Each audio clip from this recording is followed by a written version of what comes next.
Gracias por continuar con nosotros en Informa TVX, primera emisión. Estamos en su espacio de entrevista y como les había mencionado hace unos instantes, en esta oportunidad haremos un balance económico de los principales acontecimientos que se han dado en la economía del país en el año 2015. Nos acompaña en esta oportunidad el doctor Óscar Cabrera, presidente del Banco Central de Reserva. Bienvenido, doctor. Gracias por estar con nosotros en Informa TVX. Bueno, muy buenas tardes, Carlos. Para mí es un gusto estar conversando sobre la situación 2015 y cuáles son las perspectivas pues a futuro.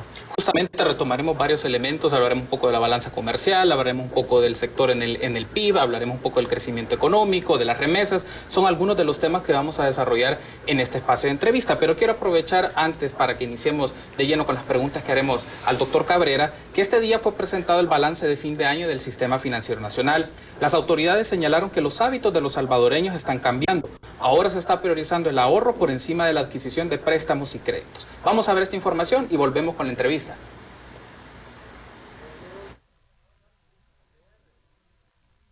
Durante este año, los salvadoreños han optado por el ahorro. Según la Superintendencia del Sistema Financiero, los bancos reportan que sus clientes no solo están cumpliendo con cancelar la deuda adquirida, sino que además están aperturando nuevas cuentas de ahorro.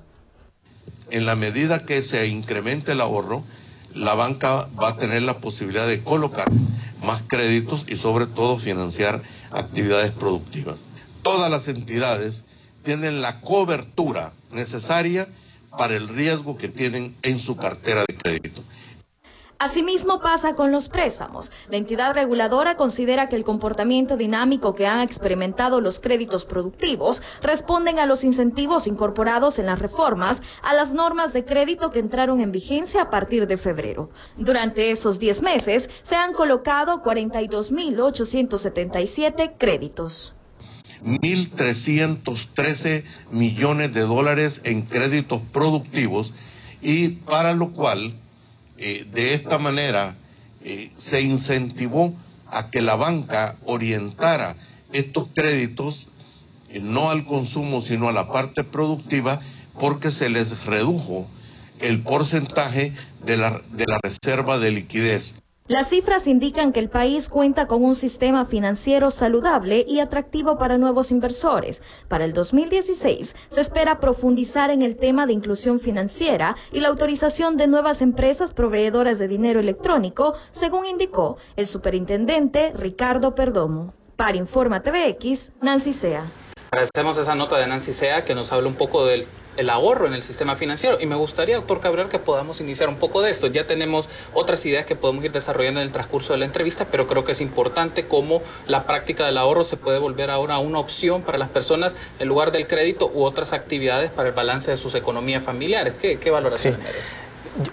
Creo conveniente citarle a la población que desde febrero de este año el Banco Central como entidad reguladora tomó la decisión junto con la Superintendencia del Sistema Financiero, que es la supervisora, de promover, reformas para desencadenar el crédito productivo. Creo que son más de 1.036 millones y en el caso de los hogares nosotros estamos desarrollando la Ley de Inclusión Financiera, se aprobó en el mes de agosto y hay dos productos que van destinados a los salvadoreños en Estados Unidos que envían remesas, son más de 3.850 millones de remesas y lo que nosotros queremos es potenciar no solo el consumo, que el consumo es importante porque expande la economía salvadoreña, pero también es necesario, como tú mencionabas, Carlos, desarrollar el ahorro.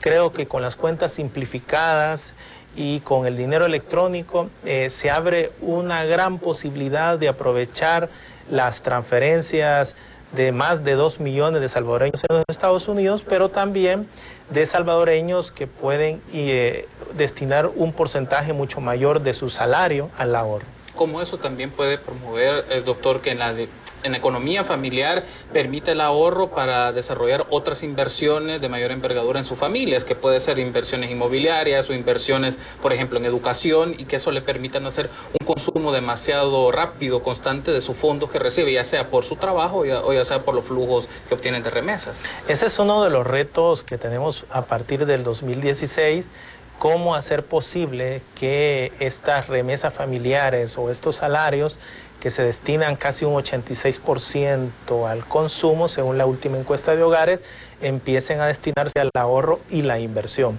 Creo que esto es muy importante. Sin embargo, digamos, la función principal de los asalariados es el consumo. Esto creo que es muy importante. Y por otro, estas nuevas leyes que se han aprobado, como la que cité anteriormente, o también las reformas al artículo 7 de la Ley de Supervisión y Regulación, donde ya son objeto de la supervisión todas aquellas entidades que envían o reciben dinero en efectivo en El Salvador. Ahora me gustaría, doctor, que podamos hacer la transición al tema de la producción interna bruta, del crecimiento. Sí. Hace una semana el Banco Central de Reserva, el 23 de diciembre para ser exactos, presentó un informe de la situación económica de El Salvador en el transcurso del año, remarcando diversos indicadores económicos. Yo quiero retomar uno que es enfatizando particularmente el tercer trimestre del año, julio, agosto, septiembre, en donde se menciona que el crecimiento del Producto Interno Bruto fue de 2.6% para ese trimestre particularmente. Y me gustaría saber qué elementos propiciaron ese crecimiento. Creo que es muy importante que este año ha habido una recuperación del gasto de la economía. Hemos recuperado los niveles que teníamos previo a la crisis del 2009, que fue la recesión mundial. Esto es una variable muy positiva porque los hogares han recibido sus salarios, el crecimiento del poder adquisitivo, según las cifras del Seguro Social, andan alrededor de 6.2% de enero a noviembre. Otro elemento que fortalece el ingreso de los hogares es el crecimiento de las remesas. Las remesas de enero a noviembre han crecido 2.8 millones y mencionaba que son ya 3.850 millones aproximadamente.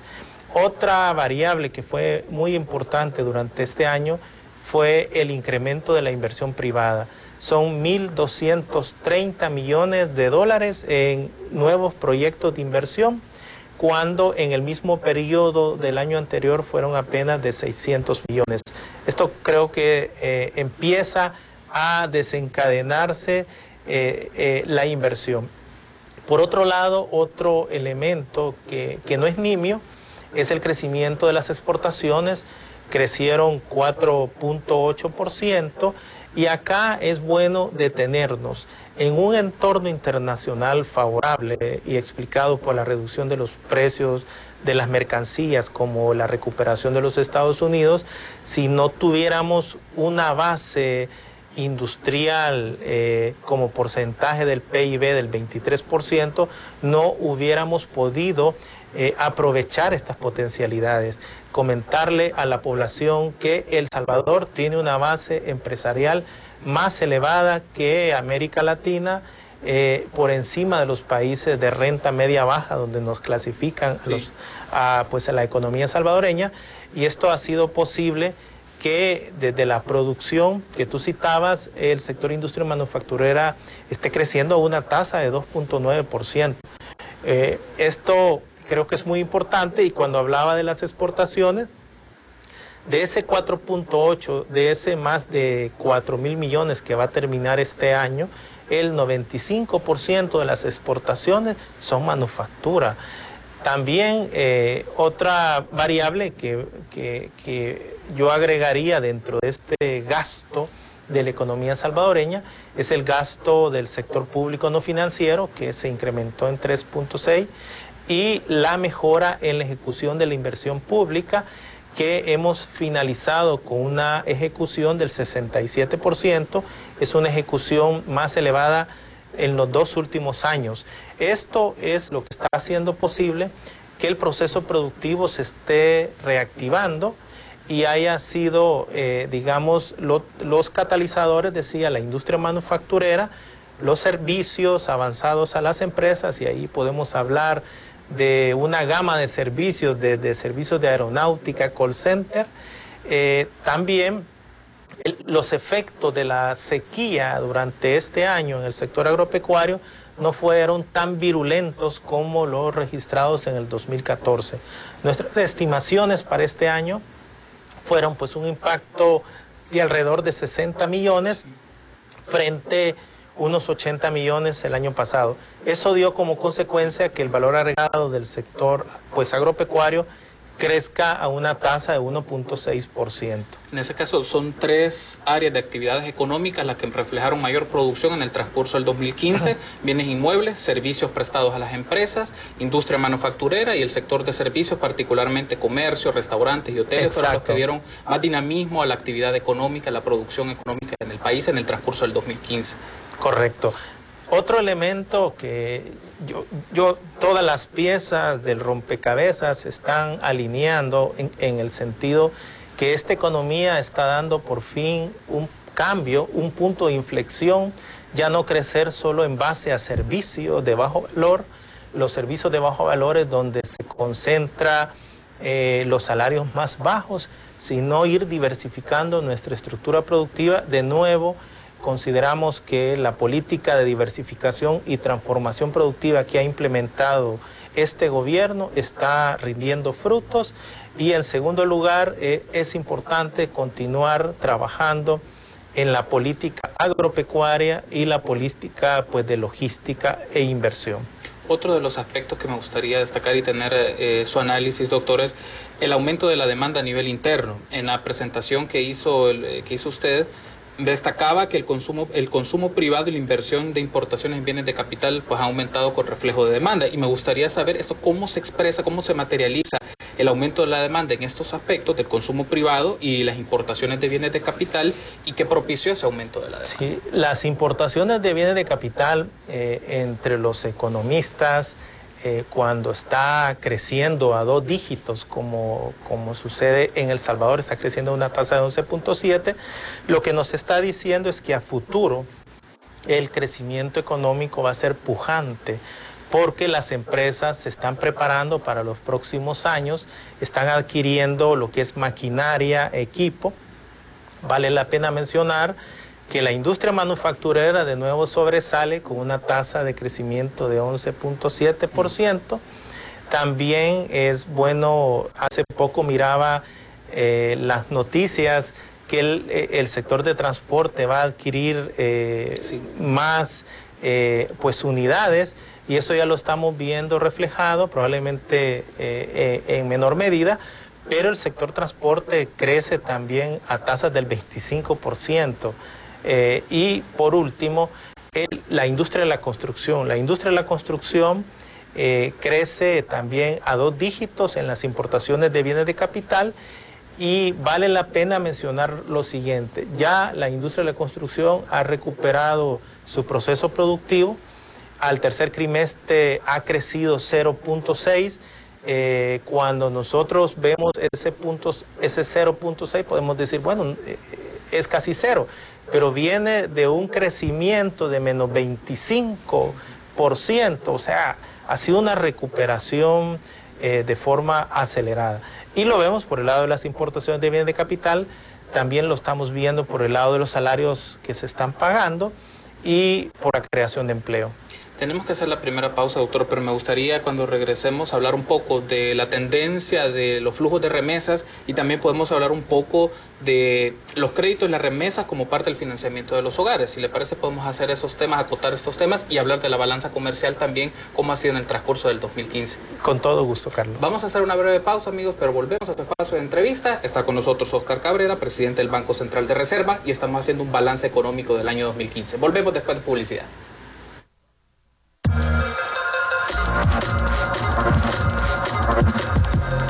Gracias por su preferencia y continuar con nosotros en Informa TVX, primera emisión. En su espacio de entrevista nos acompaña Óscar Cabrera, presidente del Banco Central de Reserva, y estamos haciendo un balance económico de lo que ocurrió en el país en el transcurso del 2015. Doctor, me gustaría que retomemos ahora otro aspecto. A mí me resulta muy interesante que fue en la presentación que se hizo de las condiciones económicas del país en el 2015, la siguiente frase: el poder de compra de los salarios aumenta debido a menores precios en la economía y mayores salarios pagados por las empresas. Usted lo mencionaba en su intervención antes de la pausa, pero me gustaría hacer el contraste respecto al debate que tenemos en este momento sobre el salario mínimo y la propuesta que también tiene el gobierno de El Salvador a aumentar de manera significativa el monto del salario mínimo, sabiendo pues la estratificación que tenemos actualmente. Entonces, ¿cómo analizar este contraste entre que el poder de compra de las personas aumenta, porque también en algunos rubros el salario ha aumentado, pero por otro lado tenemos un contraste de salarios mínimos en otros sectores, sobre todo a nivel agrícola, que son muy bajos todavía? Sí, yo creo que es importante volver a rescatar que en el 2001 se dolariza la economía y quizás los dos únicos logros conseguidos por la dolarización, que es una reducción lenta de las tasas de interés, como también esa convergencia de la inflación del Salvador. La inflación es la variación anual del índice de precios al consumo, que es una canasta de bienes y servicios representativos de un hogar. Esta inflación ha venido convergiendo con los Estados Unidos. Pero a esto hay que sumarle otra variable que ha dado como consecuencia que la inflación haya presentado una evolución desinflacionista, o sea, en términos negativos. La reducción de todas las mercancías, y aquí no solo hay que hablar de la gasolina regular, del diésel, sino que también debemos de hablar de bienes producidos en el resto del mundo y que nosotros adquirimos para el consumo. Esto ha traído como consecuencia que la inflación baje. Ahora, recordemos que no solo por la vía de poder adquisitivo, por reducción de precios, es como los hogares pueden consumir. Otra variable muy importante es que históricamente los salarios pagados en la economía salvadoreña son salarios muy bajos. Esto tiene esa lógica que dejamos a las fuerzas del mercado el qué, cómo y para quién producir, y obviamente los salarios no están acordes a los niveles de productividad. Una de las recomendaciones que nosotros siempre hemos planteado es que es necesario que se incremente el salario mínimo, pero hay que tomar en cuenta tres elementos. Uno, por un lado, cuál es el costo de vida. Nosotros consideramos que el costo de la canasta básica alimentaria, digamos, no es del todo representativo como para pues evaluar el costo de vida, y acá me voy a permitir sostener este elemento. Para el caso, nosotros en el Banco Central tenemos el 65% de los bienes y servicios del índice de precios al consumidor. Nos están diciendo que la canasta básica que nosotros tenemos hasta el mes de noviembre anda alrededor de $102. Si eso lo contrastamos con el costo de la canasta básica, solo alimentos, esta anda por $202. ¿Qué es lo que estamos diciendo? Que las personas no solo consumen alimentos, las personas pues también necesitan otro tipo de servicios, consumen energía eléctrica, gas propano. Entonces, para retomar una medida fiable de cuál debe ser el incremento del salario mínimo, creo que hay que tomar otra variable. Esa es una. Otra es la discrepancia que hay entre el salario promedio efectivamente pagado y el salario mínimo. Y por último, también es necesario pues tomar durante el último año, si nosotros separamos dentro del índice de precios al consumo solo el grupo alimentos, nos vamos a encontrar que la inflación de alimentos, que es la que ha incrementado, es alrededor del 5%. Es hasta octubre y noviembre donde ya empezamos a ver que la inflación del grupo alimentos está cayendo. Pero siempre es importante que estas tres variables se tomen en cuenta junto con otra que obviamente no ha sido lo usual, y es cuánto crece la productividad en la industria manufacturera, la productividad en el agro o la productividad pues en la industria de los servicios. Por ejemplo, no podemos incrementar el salario mínimo por encima de los niveles de productividad. Creo que eso pues es una norma. El Banco Central estamos de acuerdo con el incremento del salario mínimo, porque todavía no hemos convergido con los salarios promedios. Hay un tema interesante y quiero retomar esto porque es como si fuera una triada, es decir, por un lado la producción, por un lado el consumo, pero también por un lado las condiciones de vida de las familias. ¿Cómo hacer una gestión de esos tres elementos para desarrollar pues una economía fuerte, pero que a la vez a la gente le permita adquirir los bienes y servicios suficientes para tener un buen nivel de vida? Sí, desde la década de los 90, la vía para ganar competitividad que se adoptó en esta economía fue la depresión continua de los salarios de los trabajadores. Yo no creo que esa sea una vía sostenible y tampoco socialmente no es óptima. Lo que hay que hacer es incrementar los salarios de los trabajadores. Recordemos que el incremento del gasto de los hogares automáticamente activa el proceso productivo y la economía crece. Antes se nos postulaba totalmente lo contrario, que si incrementábamos los salarios o los salarios mínimos el empleo caía. Esto se ha desmistificado, no es correcto. Por lo tanto, las vías para crecer sostenidamente son: uno, incrementar los salarios; dos, incrementar el gasto en consumo e inversión; y tercero, que es la vía más sostenible en el largo plazo, es incrementar la productividad laboral. Esta última vía es parte de nuestro objetivo dentro del plan quinquenal. Otro de los elementos que me gustaría que conversáramos, doctor, es el flujo de remesa. Usted lo mencionó en la primera parte de la entrevista, pero se contabiliza hasta noviembre de este año poco más de 3.856.6 millones de dólares en flujo de remesas. Y respecto al 2014, la variación ha sido de 2.8%, o sea, ha aumentado, ¿no?, de una manera relevante. En ese caso, ¿cuál es la lectura que se está haciendo de un flujo de remesas que en principio se ve sostenido, aunque hay que considerar que en el 2009 fue el año donde disminuyó?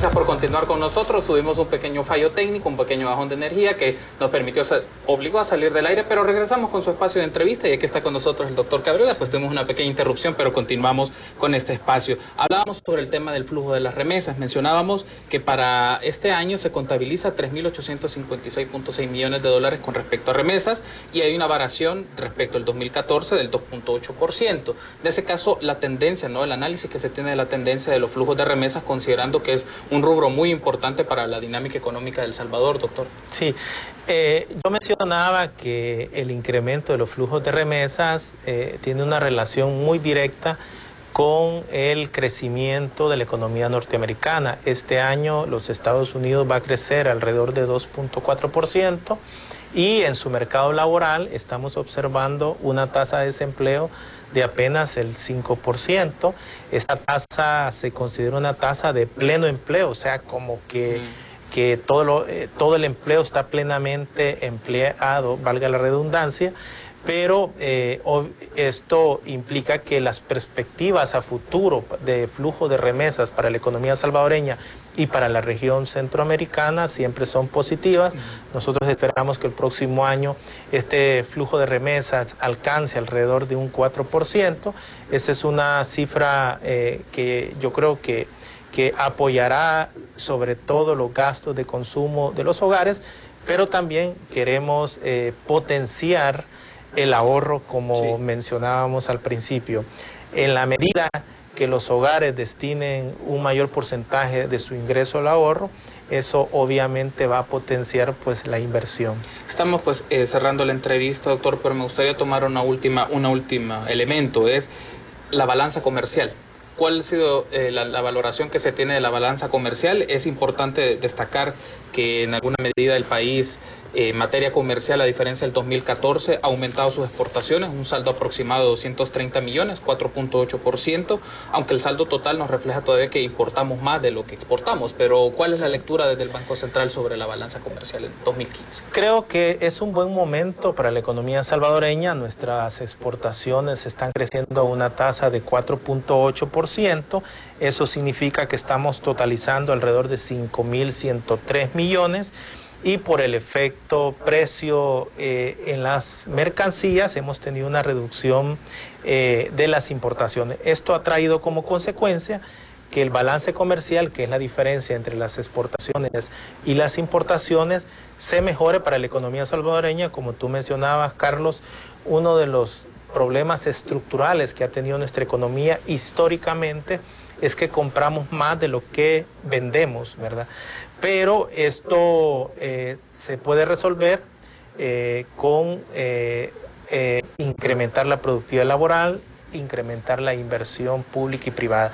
Pero volviendo a este tema, el ahorro que hemos tenido solo por efecto de la factura petrolera son alrededor de 690 millones de dólares, 690 millones que han venido a formar parte pues del ingreso de los hogares, pero también a reducir los costos de producción de las empresas. Cuando nosotros vemos qué tipo de importaciones son las que más han crecido, vemos que el sector industria manufacturera tiene alrededor de 9.038 millones, sigue la agricultura, caza, silvicultura y pesca con 478 millones. Creo que por este lado la economía salvadoreña ha comprado insumos intermedios para el proceso productivo a precios mucho más bajos. Y esto está haciendo que aprovechemos esas capacidades, esas potencialidades de nuestro sector manufacturero. Que es básicamente, en la presentación está, de la industria manufacturera constituye un rubro clave para el comercio exterior, porque las exportaciones se ven en bebidas de un 27.5%, maderas y sus productos, prendas de vestir, productos lácteos, azúcar, digamos, son los productos que más se exportan de nuestro país, ¿no? Y los 10 productos salvadoreños más exportados: ropa interior, prendas exteriores de vestir, máquinas, azúcar. Es decir, estos son como las áreas que están desarrollando más dinamismo de las exportaciones de la economía salvadoreña. Que son las áreas en las que El Salvador tiene ventajas comparativas reveladas. Nosotros hemos desarrollado ya un clúster que es el clúster textil, pero también clúster plástico y el clúster químico. Son los tres grandes sectores los que hemos estado exportando dentro de la industria manufacturera. Pero quisiera también agregar otro sector que ha sido pues dinámico dentro de las exportaciones, y es las exportaciones de servicios. Tenemos un superávit de exportaciones de servicios de más de 650 millones de dólares. Ya los servicios dentro de las exportaciones totales representan 1/3 de las exportaciones. ¿Qué significa esto? Que nuestro portafolio de exportaciones se ha venido diversificando. Y si diversificamos nuestros mercados, esto es mucho que mejor. No vamos a depender solo de las buenas condiciones de los Estados Unidos, sino que vamos a tratar de aprovechar las buenas condiciones de otros países del mundo, ¿verdad? La última interrogante, doctor, es perspectivas para el año 2016 en materia económica. ¿Cuáles algunas son de las proyecciones o escenarios que se están analizando en el Banco Central de Reserva? Las perspectivas son muy importantes. Nuestro crecimiento se sitúa en alrededor del 2.6%. Sin embargo, con la estadística actual es factible alcanzar un 2.7, un 2.8%. Consideramos que también la reducción de los precios del petróleo, que andan alrededor de $34, esto le va a dar a la economía salvadoreña mayor capacidad para adquirir insumos intermedios a precios más competitivos, y dado la alta productividad de la mano de obra salvadoreña, va a ser posible que que esos niveles de crecimiento los alcancemos. Perfecto, doctor, quiero agradecerle. Gracias por habernos acompañado, un feliz año y espero que en el 2016 nos acompañe siempre en este espacio de entrevista para darnos los análisis de cómo va la dinámica económica, el comercio en nuestro país. Sí. Y un saludo pues a los televidentes y desearles un próspero 2016. Gracias por habernos acompañado, doctor. Vamos a hacer una breve pausa.